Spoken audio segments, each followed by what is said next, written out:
ونستغفره ونؤمن به ونتوكل عليه ونعوذ بالله من شرور أنفسنا ومن سيئات أعمالنا من يهده الله فلا مضل له ومن يضلله فلا هادي له ونشهد أن لا إله إلا الله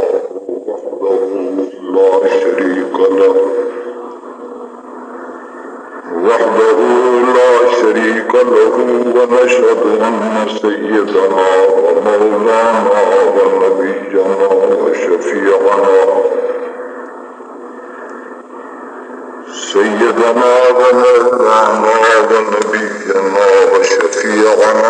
محمدا عبده ورسوله صلى الله تعالى عليه وعلى آله وأصحابه وبارك وسلم. أما بعد فأعوذ بالله من الشيطان الرجيم. بسم الله الرحمن الرحيم. اليوم يئس الذين كفروا من دينكم فلا تخشوهم واخشون. اليوم أكملت لكم دينكم وأتممت عليكم نعمتي ورضيت لكم الإسلام دينا. فمن اضطر في مخمصة غير متجانف لإثم فإن الله غفور رحيم.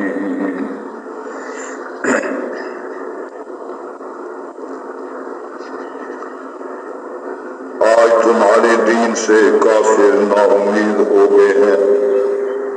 فلا تخشوہم پس ان سے مت ڈرو. واخشون اور مجھ سے ڈرو. الیوم اکملت لکم دینکم آج میں نے تمہارے لیے تمہارے دین کو کامل کر دیا. واتممت علیکم نعمتی اور اوپر تمہارے اپنی نعمت میں نے پوری کر دی.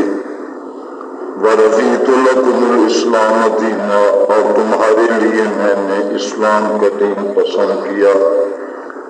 اور جو شخص لاچار مضطر ہو جائے بھوک میں گناہ کی طرف میلان نہ رکھنے والا ہو تو اس کے لیے اجازت ہے. فإن اللہ غفور رحیم بے شک اللہ بخشنے والا ہے رحم کرنے والا. چھٹا پارہ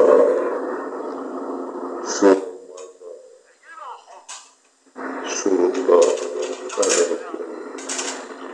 برادران رسول فرمان. آج جمعہ کا مبارک دن ہے 26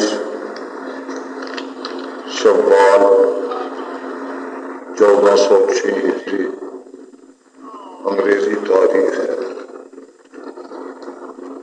اور 4 جولائی 1986 انگریزی تاریخ ہے. گزشتہ 2 جمعوں سے حج بیت اللہ کے سلسلے میں عرض کرتا چلا آ رہا. آج بھی حج کے متعلق ہی کچھ بیان کروں گا کیونکہ ایک تو سورۃ حج جو ہے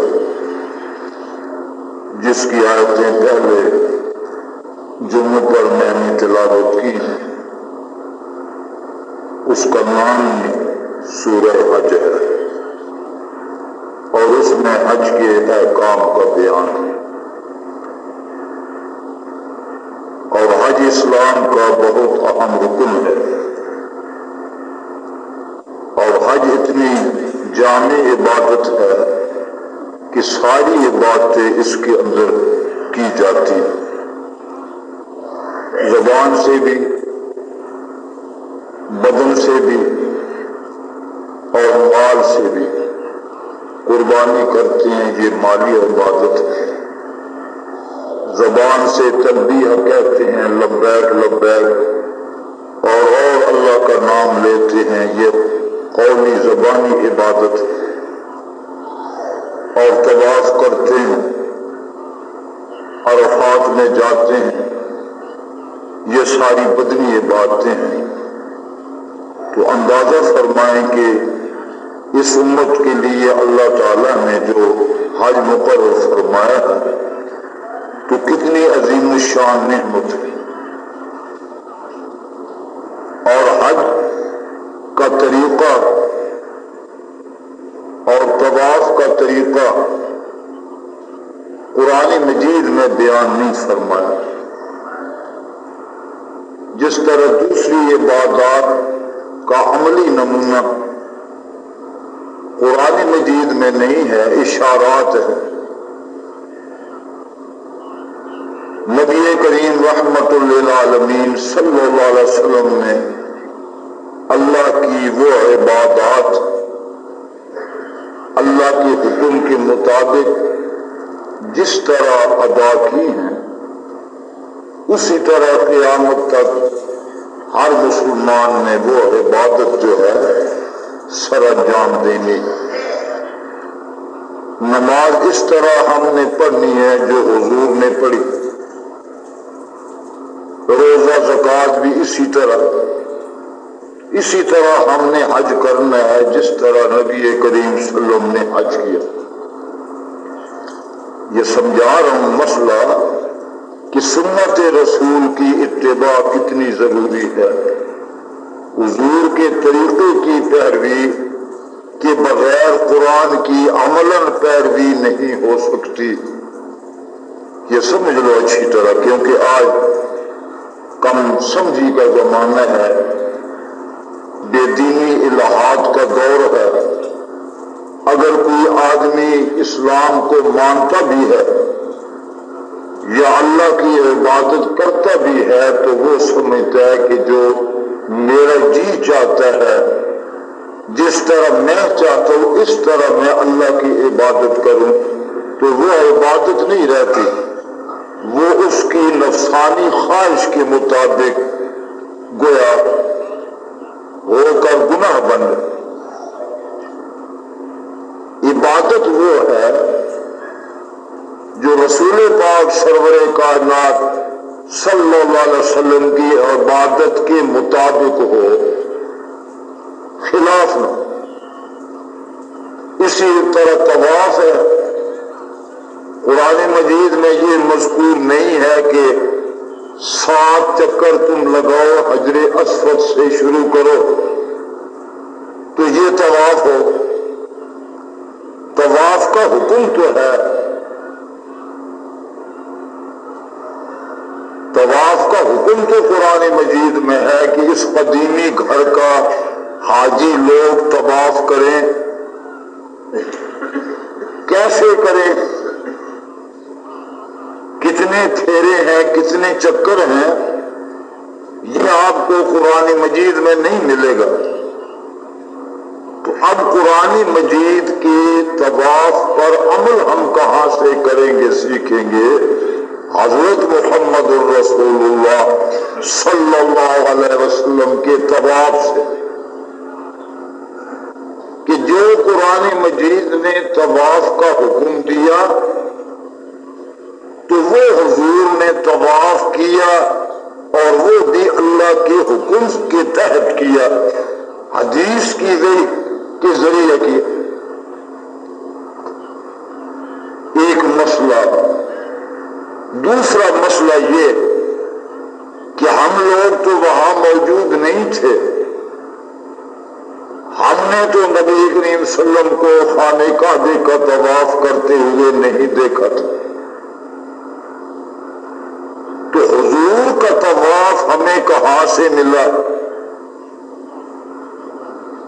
آپ کہیں گے حدیث سے ملا، ٹھیک ہے حدیث کی کتابوں میں ہے، لیکن حدیث کی کتابوں میں جو لکھا ہے تو وہ حضور کا طواف کس نے دیکھ کر بتایا کہ حضور نے اس طرح طواف کیا اور ہم نے حضور کے ساتھ اس طرح طواف کیا؟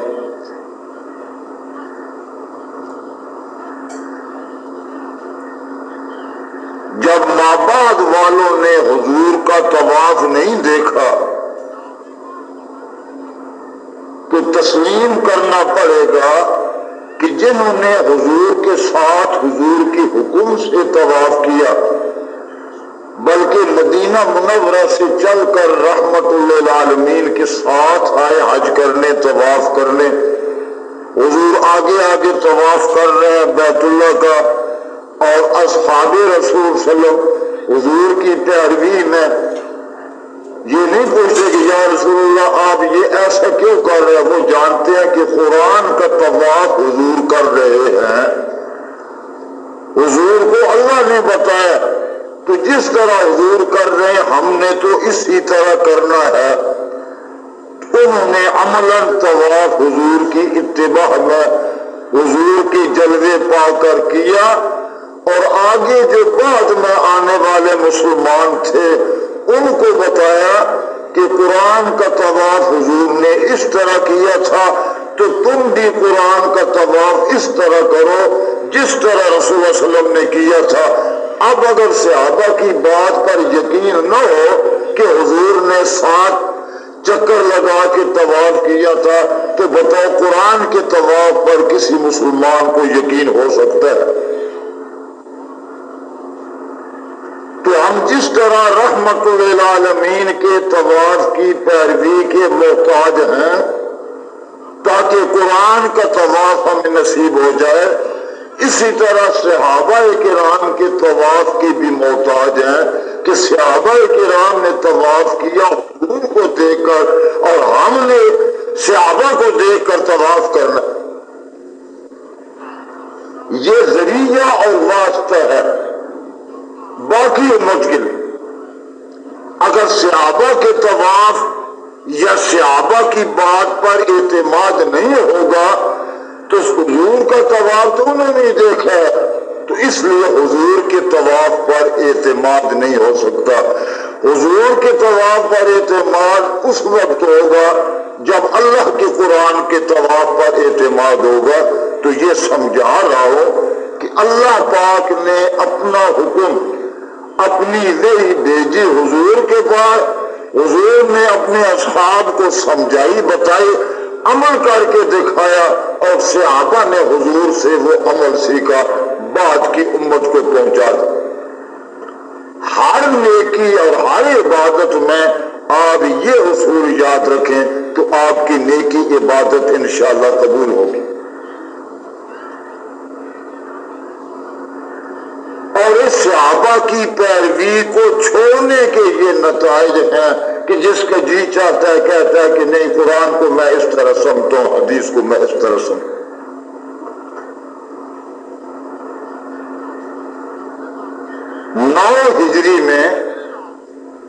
سن 9 ہجری میں حج فرض ہوا، پہلے فرض نہیں تھا،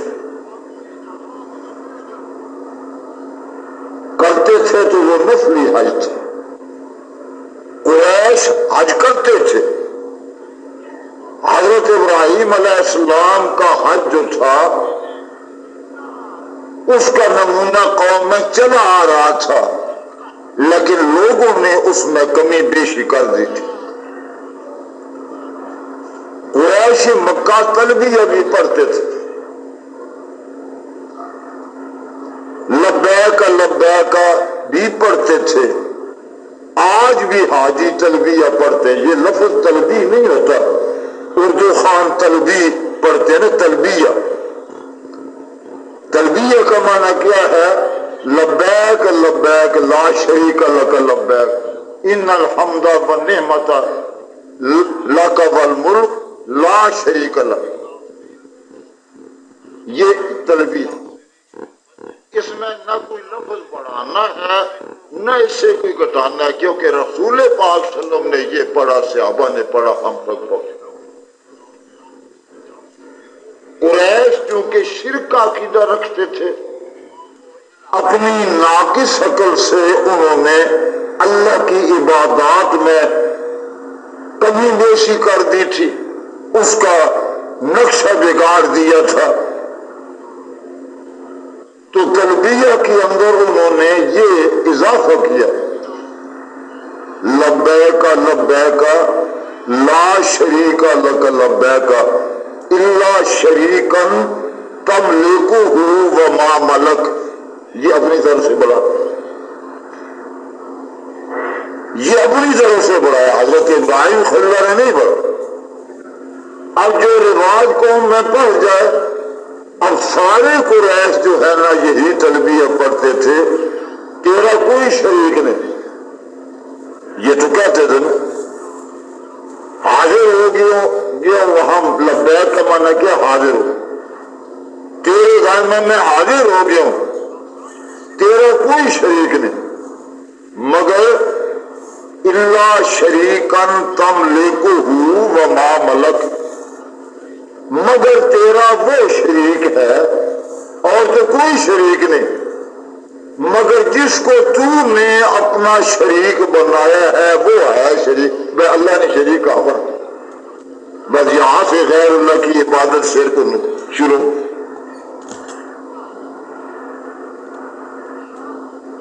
تو جب بھی کوئی اپنی عقل سے دخل دے کر اضافہ کرے گا، خواہ کلمے میں کرے گا خواہ اذان میں کرے گا، نہ اس کا کلمہ قبول ہوگا نہ اس کی اذان قبول ہوگی نہ اس کا تلبیہ لبیک قبول. لوگوں کو غلط فہمی یہ ہوتی ہے کہ اللہ کے قانون کو قانون نہیں سمجھتے کہ قانون کی حد بندی ہے. ہم نے تو وہ قانون ماننا ہے نہ کہ ہم نے قانون بنانا. ہم کون ہیں؟ تو سن 9 ہجری میں حج فرض ہو. حج فرض ہونے کے بعد حج کا امیر جو بنایا رسول پاک صلی اللہ علیہ وسلم نے تو حضرت ابوبکر صدیق رضی اللہ تعالی عنہ کو بنا.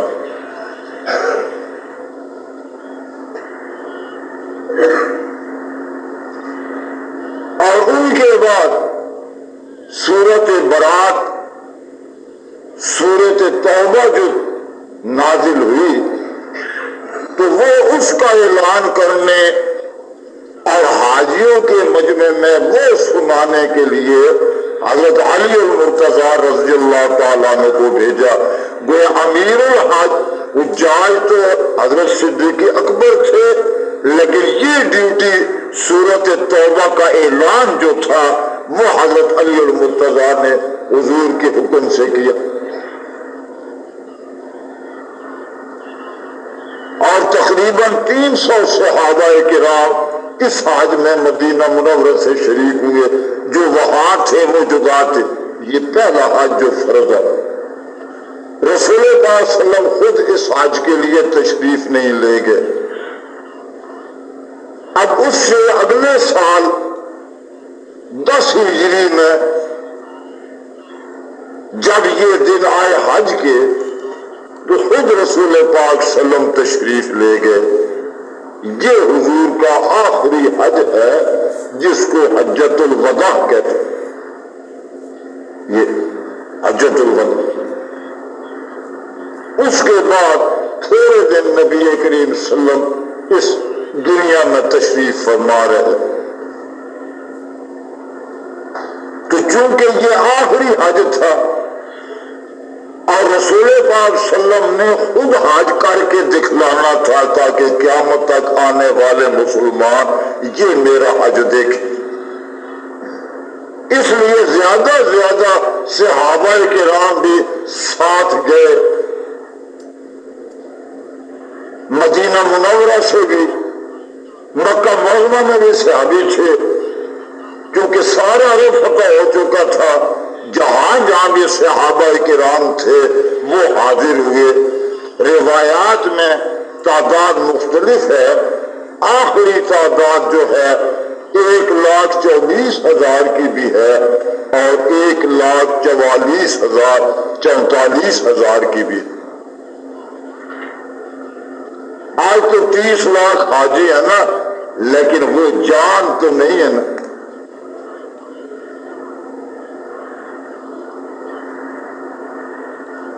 آج سب سے بڑی تعداد حاجیوں کی دن بدن بڑھ رہی ہے. حکومت انتظام نہیں کر سکتی، اس لیے درخواستوں کی حد ہوتی ہے۔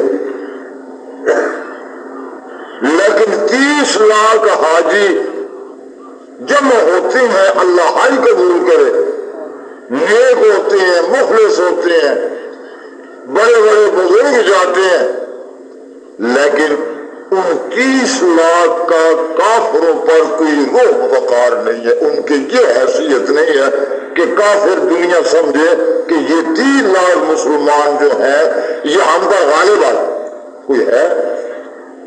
اس کی وجہ کیا؟ عجیب بات ہے نا، وہ 1.25 لاکھ حاجی تھے، شاہ ایران تخت شاہی پر کام رہا تھا، شاہ روم قیصر اپنے تخت پر کام رہا تھا، 1 لاکھ یا 1.25 لاکھ صحابہ کرام کی تعداد تھی، آج 30 لاکھ حاجیوں کی ہے، 9 کروڑ ساری دنیا میں ہے، لیکن آج کمزور ہے، مغلوب ہے، اس سے زیادہ میں کیا لفظ استعمال کر سکتا ہوں؟ معلوم ہوا کہ ہمارے اندر وہ روح نہیں ہے اسلام کی، وہ اسپرٹ نہیں، مورے ہیں۔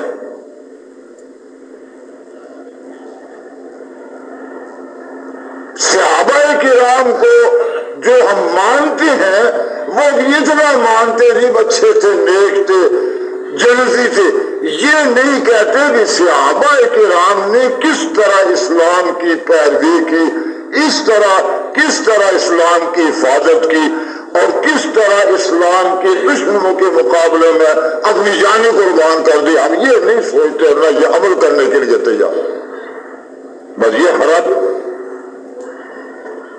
صحابہ کرام کی جنتی زندگی کا جو حصہ بھی چھوڑ دو گے اس حصے میں ذلت ہے، اور ہم بھی چھوڑ۔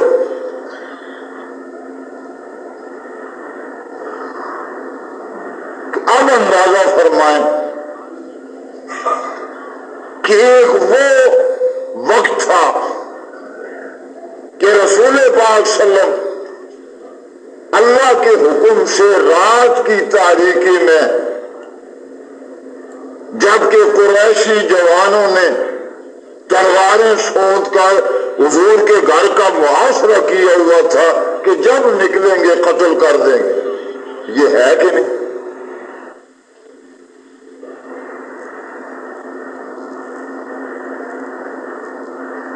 بس ساری کائنات کے سردار ہیں، رحمت ہی رحمت ہے، کوئی کمی نہیں، کوئی نقص نہیں، کوئی عیب نہیں، لیکن اپنی برادری قاتل ہے، کفر اسلام کا جبر۔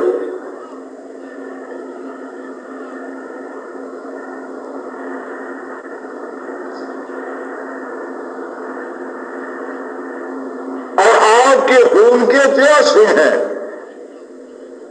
کہ یہ جو اسلام کی رفتار بڑھ رہی ہے اس کا علاج انہوں نے یہ سوچا، نعوذ باللہ الیاذ باللہ، کہ حضور نہ رہیں تو یہ سارا ختم ہو۔ اور اللہ نے حضور کو جس کام کے لیے بھیجا تھا اس کی تکمیل سے پہلے تو ہو ہی نہ سکتا تھا کہ آپ پر وفات آ جائے، وہ تو وقت مقرر۔ تو اللہ کے حکم سے حضور نکلے، پہلے بھی میں یہ واقعہ بیان کرتا رہتا ہوں، ان کی آنکھوں پر پردہ پڑ گیا، صدیق اکبر کے گھر تشریف لائے، صدیق اکبر پہلے تیار تھے، تو صدیق اکبر کو رات کے اندھیرے میں ساتھ لیا، پھر غار ثور میں رہے، تو اب معلوم ہوا کہ اس وقت یہ حالات تھے۔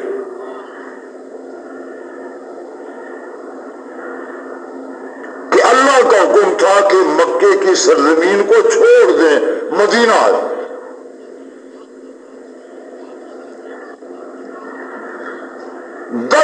8 سال کے بعد، یہ اسلام کی تاریخ بھی پڑھا کرو نا، یہ صحابہ کی تاریخ ہے نا، 8 سال کے بعد نبی کریم صلی اللہ علیہ وسلم کے جھنڈے تلے 10,000 صحابہ کرام کا لشکر جرار تھا کہ مکہ فتح کی. 8 سال. پاکستان میں 38 سال ہو گئے, 40 سال ہونے کے ہیں, ابھی کہتے ہیں جی کہ قانون بنائیں گے.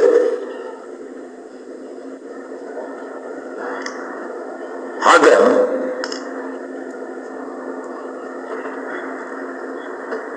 کیونکہ کمزوری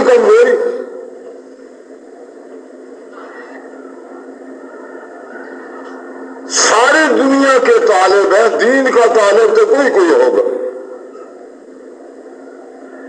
8 سال میں اللہ کی نصرت اور خاص مدد سے 10,000 صحابہ کرام نے مکہ فتح کیا, اسلام کا جھنڈا لہرایا اور بتوں کو توڑ کے خانے کعبے کو پاک صاف کر. 2 سال بعد 10 ہجری میں رحمت للعالمین خود حج کے لیے تشریف لے جاتے ہیں. یہی سنانا ہے. اس وقت 10,000 تھے, آج 1.25 لاکھ. تعداد بڑھتی, قبیلے کے قبیلے مسلمان ہوتے گئے. یقین آ گیا ان کو کہ خانے کعبے کو کوئی دشمن اسلام کا, خدا کا فتح نہیں کر سکتا. یہ ضرور اللہ کے پیغمبر ہیں کہ ہماری ساری طاقتیں جو ہیں یہ مغلوب ہو, ہم سے کچھ نہ بنے. جس کو مسلمان کو, جس صحابی کو یہ معلوم ہوا کہ رسول پاک صلی اللہ علیہ وسلم حج کے لیے تشریف جا رہے ہیں, جہاں تھے جس علاقے میں پھیلے ہوتے وہاں سارے اکٹھے ہو گئے. گویا لاکھ سے زیادہ یا کم و بیش اللہ جانتا ہے, اتنی تعداد اس زمانے میں بہت بڑی تعداد. اب جس طرح حاجی جاتے ہیں نا, 8 تاریخ کو ذی الحجہ کی 8 تاریخ کو مینا میں جاتے ہیں صبح. تو یہ کیوں جاتے ہیں کہ رسول پاک صلی اللہ علیہ وسلم مکہ شریف میں پہنچے 8 تاریخ کو صبح مینا میں پہنچے. اب حاجی اسی طرح کر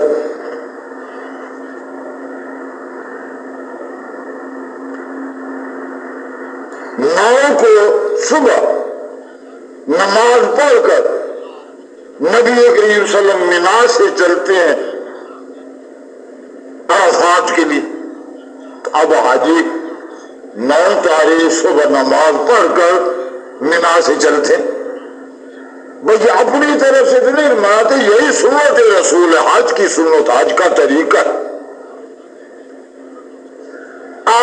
آج کی اس زمانے کے حاجی ہیں, اللہ حج قبول کرے, مجھے بھی توفیق دے. بڑی نعمت ہے, یہ نہیں کہہ رہا, لیکن اس وقت رسول پاک صلی اللہ علیہ وسلم کے ساتھ کون حاجی تھے؟ اصحاب رسول سے. ساتھ یہ موازنہ کیا کرتے.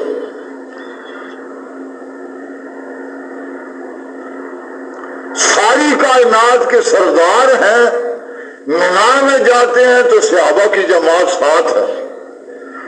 مینا سے عرفات میں جاتے ہیں تو صحابہ کرام ساتھ ہیں. عرفات میں وقوف عرفات وہاں ٹھہرنا ہوتا ہے. سورج ڈلنے کے بعد وہاں پہنچے ہیں عرفات. عرفات میں پہنچنا اور غروب آفتاب سے پہلے وہاں ٹھہرنا, قیام کرنا, یہ فرض ہے.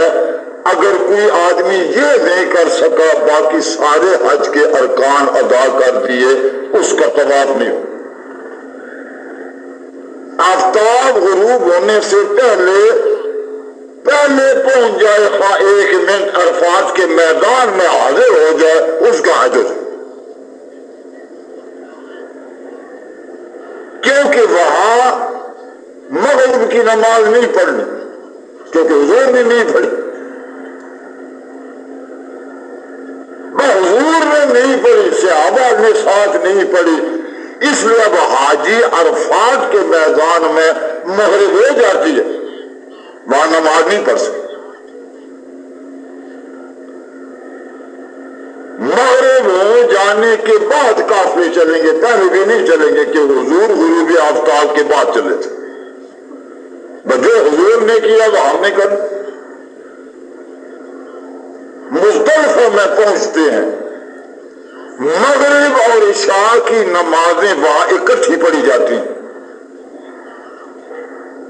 یا مغرب کی نماز مغرب کے وقت میں پڑھیں گے، عشاء کی نماز عشاء کے وقت میں پڑھیں گے، جان بوجھ کے تو نہیں کریں گے نا، ویسے کوئی عذر پیش آ جائے وہاں جان بوجھ کے مغرب کی نماز عرفات میں نہیں پڑھنی، وہاں جا کے پڑھیں، پہلے مغرب کی پڑھنی ہے کہ عشاء کی پڑھنی ہے۔ جو رسول پاک نے عمل کیا وہ شریعت بن گئی، جو صحابہ کرام نے حضور کی پیروی میں عمل کیا وہ قانون بن گیا، وہ شریعت کا حصہ بن گیا۔ اب ساری رات مزدلفہ میں قیام ہوگا، جو حاجی حج کر چکے ہیں جانتے ہیں، جو نہیں گئے وہ بھی سن لو، وہاں سے پتہ چلتا ہے جس طرح پہلے پرانے تجربہ کار حاجی کرتے ہیں ان کے پیچھے پیچھے کرتے۔ اب عرفات کے میدان میں تمام صحابہ لاکھوں کی تعداد میں جب جمع ہو گئے تو رسول کریم صلی اللہ علیہ وسلم اونٹنی پر سوار تھے۔ آج تو اور ذرائع ہیں، لوگ سپیکر ہیں، سب کچھ، تو اب صحابہ کرام کا مجمع ہے، جنتی حاجیوں کا مجمع ہے، اور رحمت للعالمین اونٹنی پر تشریف فرما ہے۔ جب سب صحابہ اکٹھے ہو گئے تو حضور نے خطبہ دیا، تقریر فرمائی،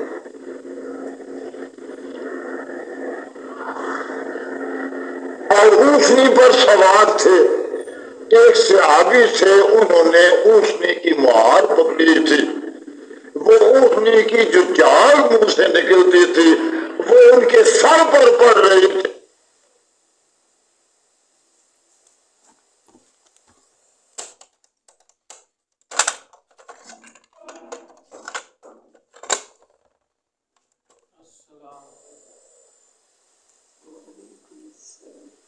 اکٹھے نہ ہوں گے، حضور کو اللہ نے بتا دیا تھا کہ اب وقت قریب ہے۔ حضور نے اشارہ فرما دیا کہ آج تو تم اور ہم اکٹھے ہیں لیکن یہاں ہم پھر اکٹھے نہیں ہو سکے۔ سبحان اللہ۔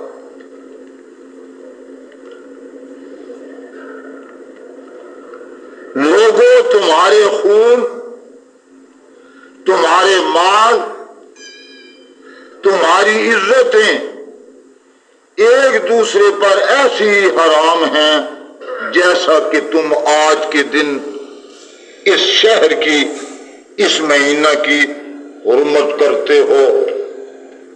کیا مطلب ہے؟ کہ کسی کو قتل نہ حق نہ کرو، کسی کا مال نہ حق لو، کسی کی عزت برباد نہ کرو۔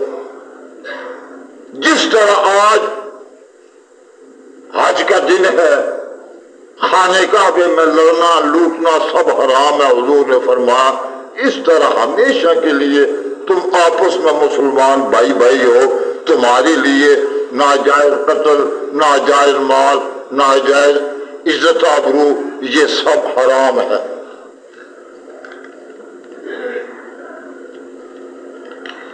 پھر فرمایا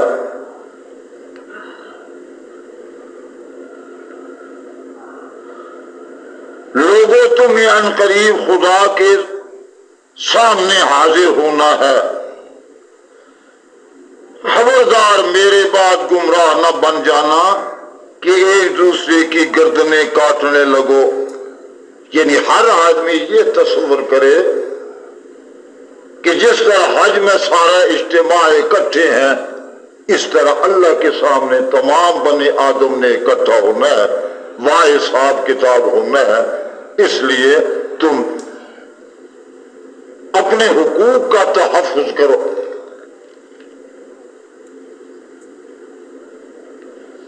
لوگوں، جاہلیت کی ہر ایک بات میں اپنے قدموں کے نیچے پامال کرتا ہوں۔ اسلام سے پہلے کے زمانے کو جاہلیت کا زمانہ کہتے ہیں، کفر کا زمانہ۔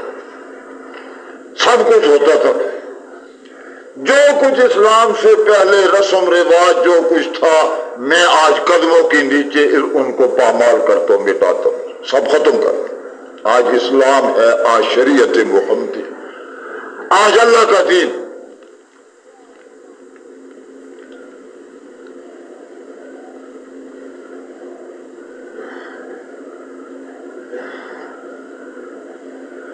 پہلا خون جو میرے خاندان سے،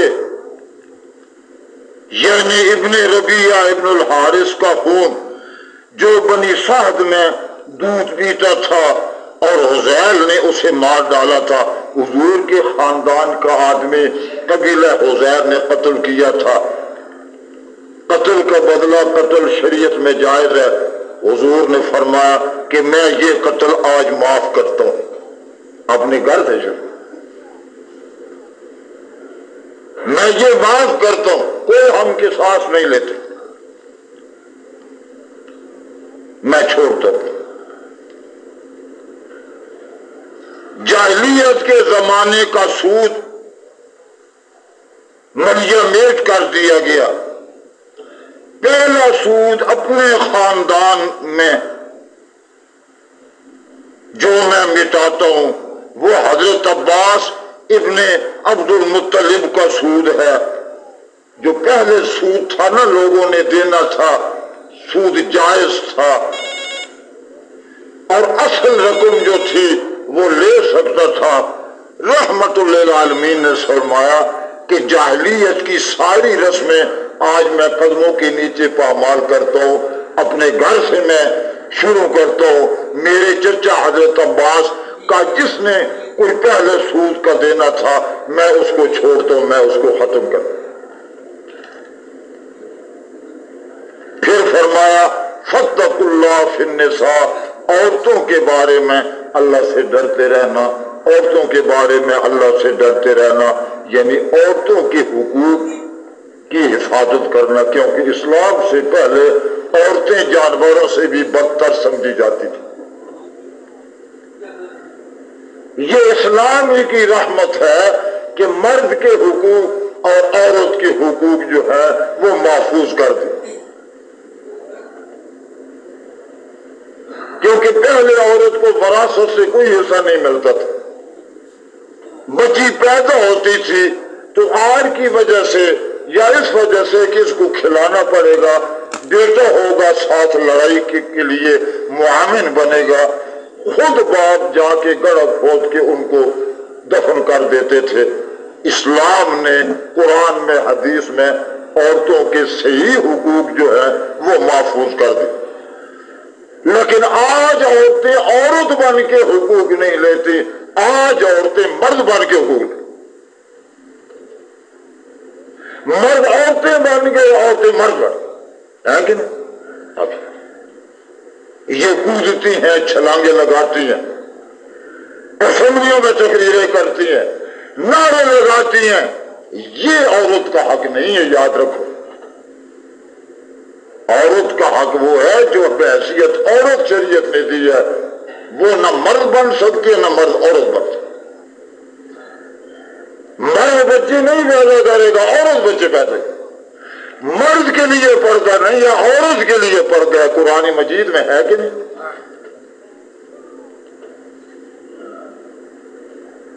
جتنی بے پردی غالب آ رہی ہے، سب سے بڑا فتنہ بے حجابی۔ تو حضور نے فرمایا کہ عورتوں کے حقوق کی حفاظت کرنا، عورت کے فتنے کو بھی عظیم فتنہ فرمایا، لیکن عورت عورت ہے، عورت کے لیے شریعت نے گھر بنایا، مرد کے لیے باہر میدان بنا۔ اب مرد اندر ہے، عورت سڑکوں پر، پھر کہتے جی اسلام لائیں گے، اسلام کیسے؟ باہر آؤ۔ پھر فرمایا لوگوں، نہ تو میرے بعد کوئی اور پیغمبر آئے گا اور نہ کوئی امت آئے گی، فرمایا حضور آخری پیغمبر، یہ امت قیامت تک آنے والی آخری انسان تک آخری امت، درمیان میں کوئی پیغمبر نہیں پیدا۔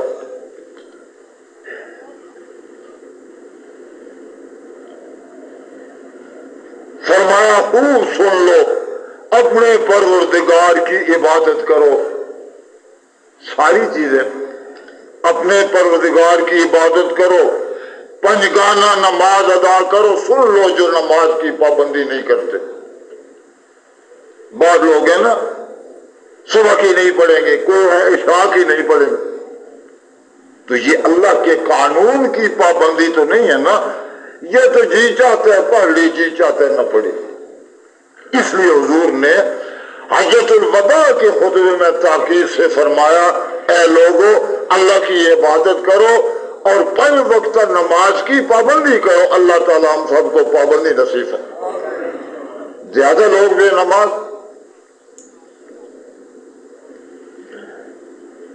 اور میں 1 مہینہ رمضان کے روزے رکھو۔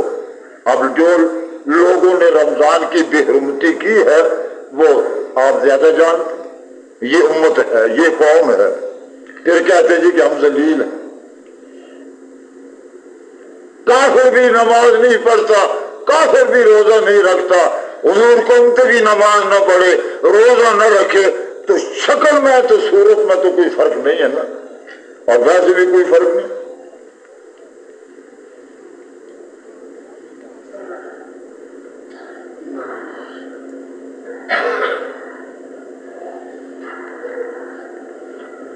اور اپنے اولیاء امور اور حکام کی اطاعت کرو۔ جس کو امیر اور حاکم بنا دیا جائے قوم پر، اس کی پیروی کرو۔ نظام تھا نا، آج ہم اس بات کو سمجھ نہیں سکتے، نہ حاکم حاکم رہے نہ رعیت رعیت رہے، بس اچھل کو ادھر گی بے نظیر آ رہی ہے۔ کیا 5 جولائی کو یوم سیاہ منایا جائے، 5 جولائی کی اب تیاریاں ہو رہی ہیں، ہر ضلع میں پروانے اکٹھے ہوں گے، کریں گے خدا جانے کے، یہ ہم نہیں جانتے، یہ حکومت کا اپنا انتظام ہے۔ لیکن دیکھنا یہ ہے کہ یہ جتنی قربانی ہوگی، اچھل کود ہوگی، خدا جانے کیا کریں گے، اس کا کوئی اسلام سے تعلق ہے یا کوئی مقصد دین ہے؟ کچھ نہیں۔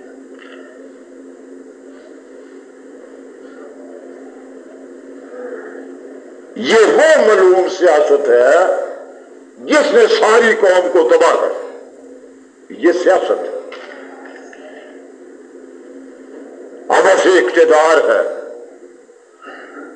اور اسی سیاست نے مرد کو عورت بنا دیا، عورت کو مرد بنا دیا۔ ایک نوجوان لڑکی کے پیچھے لاکھوں آدمی نہیں پھر رہے، مولوی، پیر، جرنیل، یہ بھی کوئی مرد ہے؟ بھائی یہ مردانگی ان میں ختم ہے، یہ مورے ہیں۔ دوسری پارٹیاں مخالف بھی ایسی ہیں لیکن یہ زیادہ خطرناک۔ اس سیاست نے تو اسلام کا نام تو رکھا ہے لیکن اسلام کا ہر نشان انہوں نے ختم کر دی۔ اللہ حفاظت فرمائے۔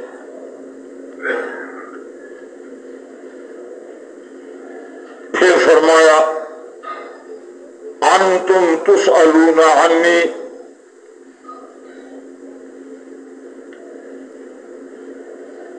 تم سے میرے بارے میں پوچھا جائے گا۔ سبحان اللہ، قیامت میں اللہ تعالیٰ امتوں سے پوچھیں گے کہ یہ پیغمبر بھیجے تھے، انہوں نے احکام پہنچائے یا نہ پہنچائے۔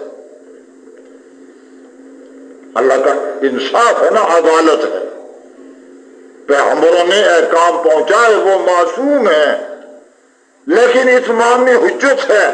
امتوں سے پوچھا جائے گا کہ ہم نے ان کو پیغمبر بنا کے بھیجا تھا، کیا تم کر انہوں نے میرا دین پہنچایا؟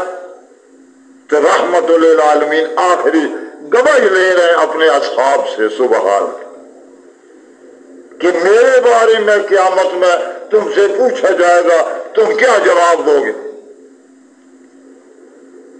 قالوا نشهد انك قد بلغت وادیت ونصحت.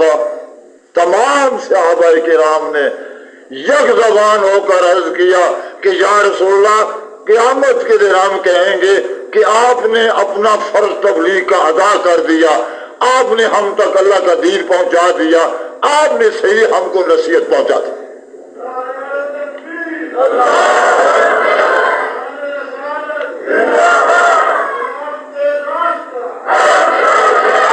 ایک 1,24,000 کے مجمع میں سے ایک صحابی بھی ایسا نہیں ہے جس کے اندر یہ تصور ہو کہ حضور نے دین نہیں پڑھا. سمجھو نا کیا ہوا. جب صحابہ کرام نے یہ شہادت دی تو رحمت للعالمین نے اپنی انگلی آسمان کی طرف اٹھائی. یہ شہادت کی انگلی.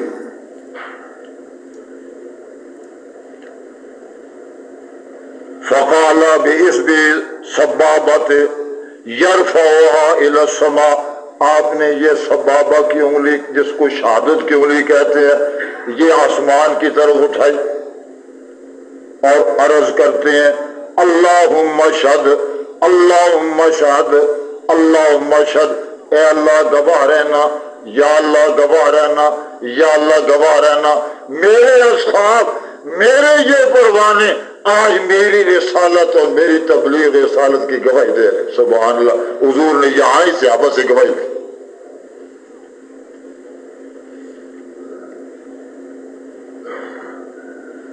پھر فرمایا الا لیبلغ الشاہد الغائب. سن لو جو یہاں حاضر ہے، موجود ہے، میری بات سن رہے ہیں، جو نہیں آ سکے ان تک پہنچا دو. یہ ہے تبلیغ. یہ حضور عام فرماتے تھے کہ جو آئے ہیں میری بات سن رہے ہیں، تم چونکہ سن رہے ہو، جو نہیں آ سکے ان تک پہنچا دو.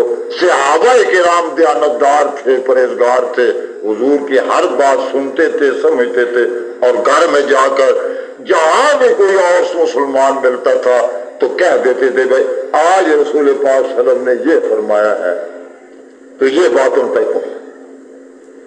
اور فرمایا ہو سکتا ہے کہ یہاں سننے والا جو ہو وہ اس تک پہنچائے میری بات جس نے خود نہیں سنی، تو وہ بھی اس بات کو اچھی طرح یاد کر کے آگے پہنچا دے. ذمہ داری آج ہم میں یہ ذمہ داری نہیں ہے کہ قیامت میں بھائی ہم سے بھی پوچھا جائے گا کہ نہیں. تماشا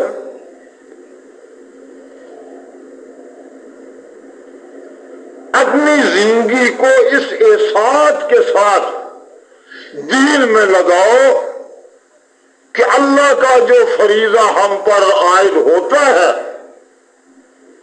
ہم اس پر چلیں اور دوسروں تک پہنچائیں، تاکہ اچانک موت آئے ہمارے پاس یہ ذخیرہ قبر اور قیامت تک موجود ہو.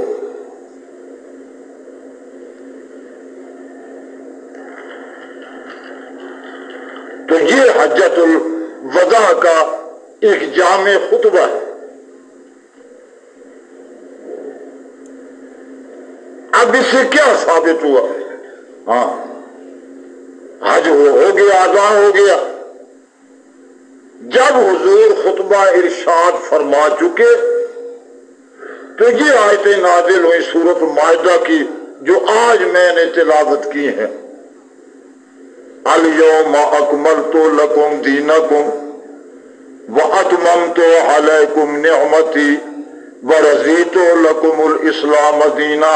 یہ آیتیں سورۃ مائدہ کی اس موقع پر نازل ہوئی ہیں. یہ گویا نازل ہونے کے اعتبار سے قرآن مجید کی آخری آیت ہے. ترتیب کے لحاظ سے کتاب میں اور ہے، نازل ہونے کے لحاظ سے اور.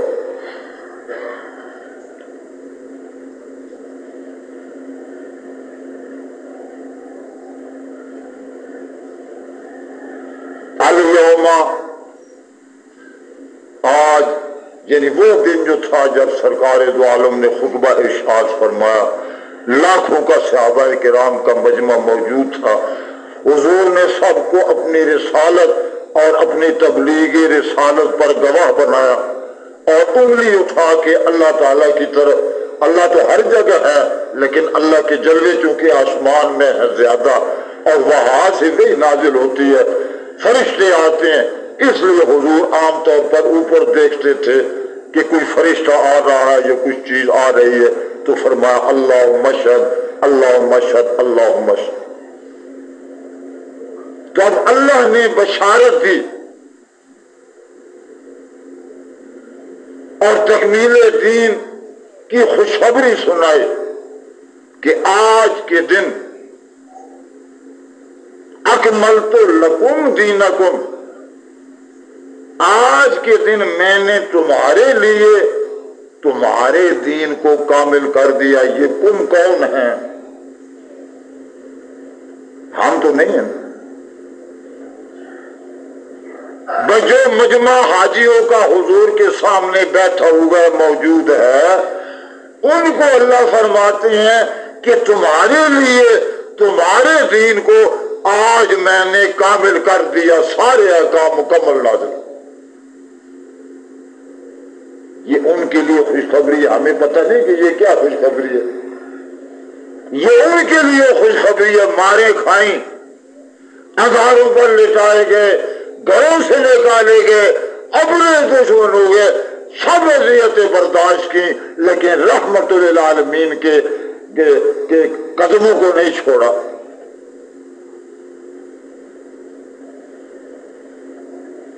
یہ لوگ اتنے مقبول ہوئے، اللہ کی اتنے پیارے ہوئے کہ جس دین کے لیے تم نے گھر بار چھوڑا، قربانیاں دیں، آج وہ دین میں نے مکمل کر دیا۔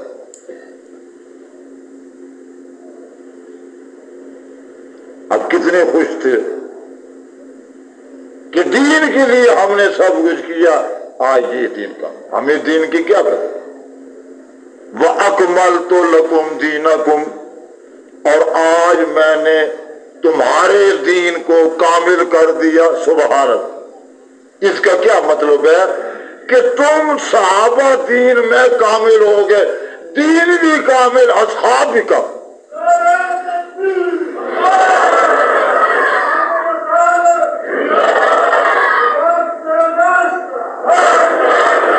یہ دوسری بات، دین کا کامل ہونا پہلی بات ہے، دین کی نعمت کا تم پر پورا کرنا یہ دوسری بات ہے کہ تم بھی کامل، دین بھی کامل۔ وَرَضِيتُ لَكُمُ الْإِسْلَامَ دِينًا، تمہارے لیے میں نے اسلام کا دین پسند کیا، اس دین کا نام اسلام ہے۔ یہ تین نعمتیں ہیں، تکمیل کی خوشخبریاں ہیں۔ معلوم ہوا کہ صحابہ کرام کو دنیا ہی میں اللہ نے بشارت دے دی کہ تمہارا دین کامل، تم بھی کامل۔ سبحان۔ اور کوئی جماعت ہے؟ یہی اہل سنت والجماعت ہے کہ سنت رسول کو ماننا اور جماعت رسول کو ماننا، یہ سارا جنت کا راستہ طے کرنا ہے۔ اب جو لوگ ان صحابہ کرام کو، جن کو اللہ خوشخبری دے رہا ہے کہ آج تمہارا دین بھی میں نے کامل کر دیا اور تم پر بھی یہ نعمت پوری کر دی، تم بھی کامل ہو گئے، آج جو لوگ ان پر اعتراض کرتے ہیں، ان کا انکار کرتے ہیں، ان کا کیا حال ہے؟ تو کوئی سمجھتے ہو؟ ہیں تو وہ انسان، پیغمبر نہیں، لیکن پیغمبروں کے بعد یہ ان کا درجہ ہے کہ اللہ اپنی وحی میں ان کو اتمام دین اور اکمال نعمت کی بشارت دے رہا ہے۔ رحمت للعالمین کی جلوے آنکھوں سے دیکھ رہے، حضور کی دعائیں لے رہے اور حضور ان کو اپنی رسالت کا گواہ بنا۔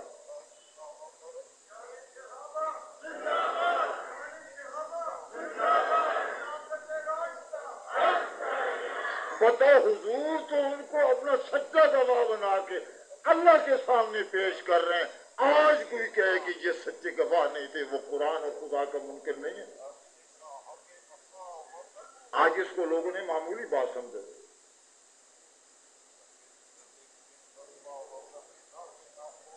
اس خطبے کا کوئی انکار نہیں کرتا۔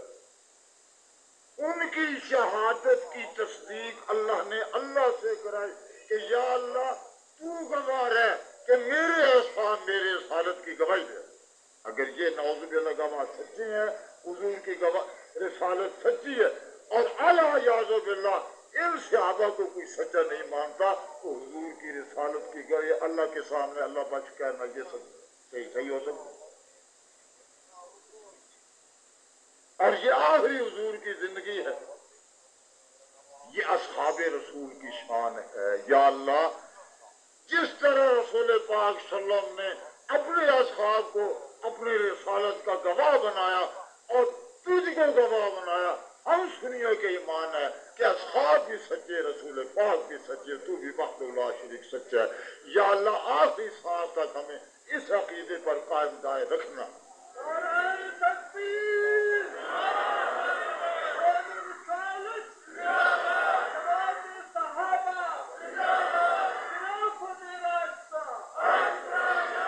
کہ انہی لاکھوں اصحاب رسول میں سے صدیق اکبر تھے کہ نہیں، فاروق اعظم تھے کہ نہیں، حضرت عثمان ذو النورین یہاں تھے کہ نہیں، حضرت علی المرتضیٰ تھے کہ نہیں؟ یہ سارے سچے ہیں کیونکہ حضور ان کو اپنی رسالت پر گواہ بنا رہے ہیں، اور ان میں سے چار کو اللہ تعالیٰ نے خلافت عطا کی۔ جن کو حضور اپنی رسالت کا سچا گواہ پیش کر رہے ہیں، ان کی خلافت بھی سچی۔ صدیق اکبر کا اول نمبر خلافت میں خلافت راشدہ ان کی سچی، دوم حضرت عمر فاروق کی خلافت سچی، سوم حضرت عثمان ذو النورین کی خلافت سچی، چہارم حضرت علی شیخ اللہ کی خلافت سچی۔ خلافت راشدہ، یہ خلافت راشدہ میں یہ سارے جلوے آ جاتے ہیں۔ سیاست کو نہ دیکھو، اقتدار کی ہوس نہ کرو، اپنی ایمان کو بچاؤ، یہی سیاست۔ یہ کسی نے دیا ہے، یہ اللہ لکھا ہے سبحان، اور یہ حضور کا روضہ مقدس ہے۔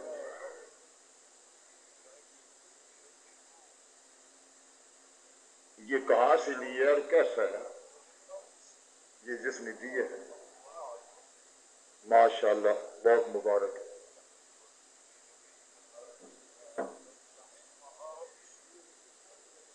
اچھا آپ سنو بس، حجۃ الوداع کا خطبہ میں نے سنا دیا، اور پھر عرض کرتا ہوں آپ سارے نہیں سمجھ رہے کیونکہ سنی بے ہوش ہے۔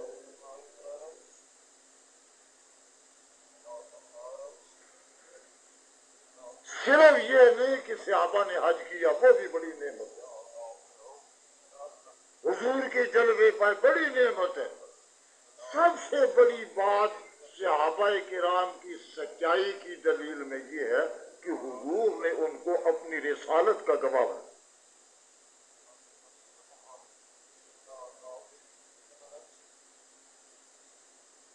گواہی ہم بھی دیتے ہیں، اشہد ان لا الہ الا اللہ، اشہد ان محمد رسول اللہ، لیکن ہمیں پتہ نہیں کہ ہماری شہادت قبول ہے یا نہیں۔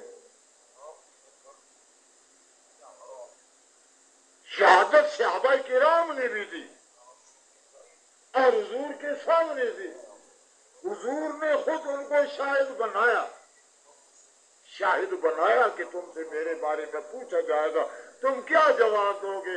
انہوں نے عرض کہ یا رسول اللہ ہم یہی کہیں گے اللہ کے دربار میں کہ آپ نے اپنی رسالت پہنچا دی، آپ نے نصیحت کر دی، آپ نے دین اللہ کا پہنچا دیا۔ حضور نے ان کی گواہی کو اللہ کے سامنے پیش کر دیا۔ اب بتاؤ کسی انسان کو بعد میں آنے والے کے لیے گنجائش ہے ان صحابہ کرام کے ایمان پر، اخلاص پر، تقوی پر، للہیت پر تنقید اور اعتراض کریں کہ ہے؟ یا حضور اور صحابہ کو مانو یا کسی اور کو مانو. یہ دیکھو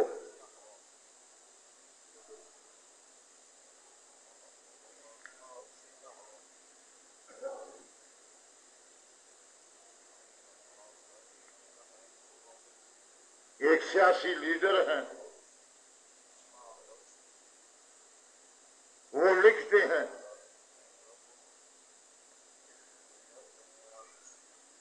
سورۃ اذا جاء نصر اللہ نازل ہوئی کہ دین میں اللہ کی فوجیں داخل ہو رہی ہیں، تو وہ کیا لکھتے ہیں؟ اس طرح جب وہ کام تکمیل کو پہنچ گیا، یعنی دین جس پر محمد صلی اللہ علیہ وسلم کو معمور کیا گیا تھا، یعنی حضور کو امر حکم دیا گیا تھا، تو آپ سے ارشاد ہوتا ہے کہ اس کارنامے کو اپنا کارنامہ سمجھ کر کہیں فخر نہ کرنے لگ جانا، یہ اپنی طرف سے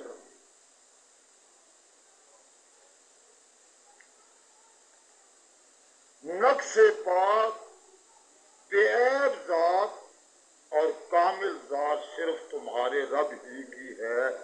وہ اللہ اپنی خدائی میں بے عیب ہے، رحمت للعالمین اپنی رسالت میں بے عیب ہے. دائرہ جدا جو وہ خالق ہے، حضور مخلوق میں بے عیب ہیں، وہ تو خالق ہے. یہ کہنا کہ صرف عیب اور نقص سے وہ پاک ہے، یہ غلط ہے. حضور بھی نقص اور عیب سے پاک ہے.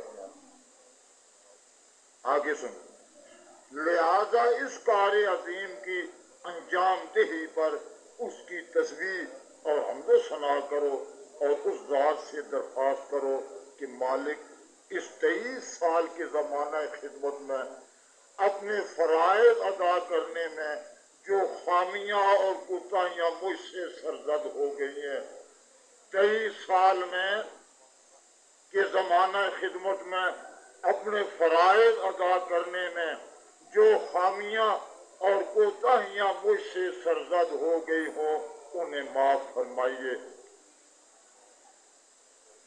حضور تو صحابہ کرام کو گواہ بنا رہے ہیں.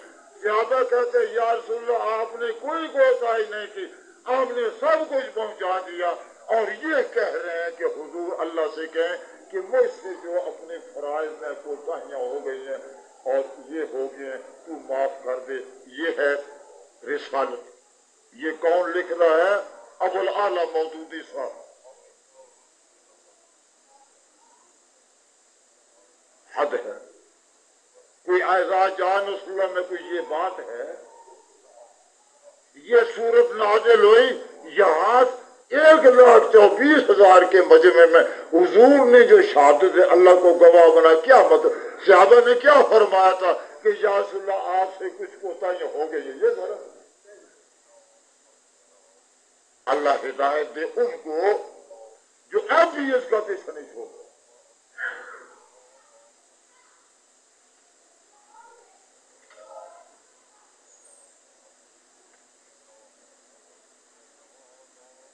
جماعت اسلامی مودودی صاحب کے بنیادی عقائد بہت ہی زیادہ خلاف قرآن و حدیث ہیں. اس لیے میں نے سنا دی کہ ہوش کرو. یہ دیکھو یہ تفہیمات ہے، مودودی صاحب کی کتاب ہے، حصہ دوم ہے،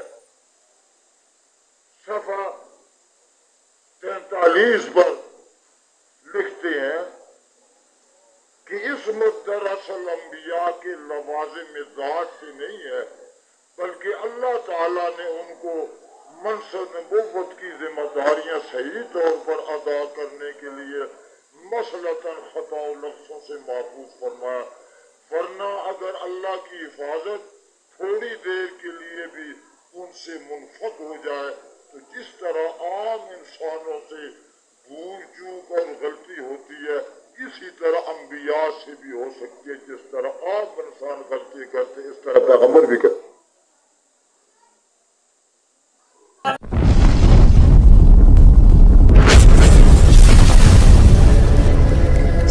subscribe my YouTube channel.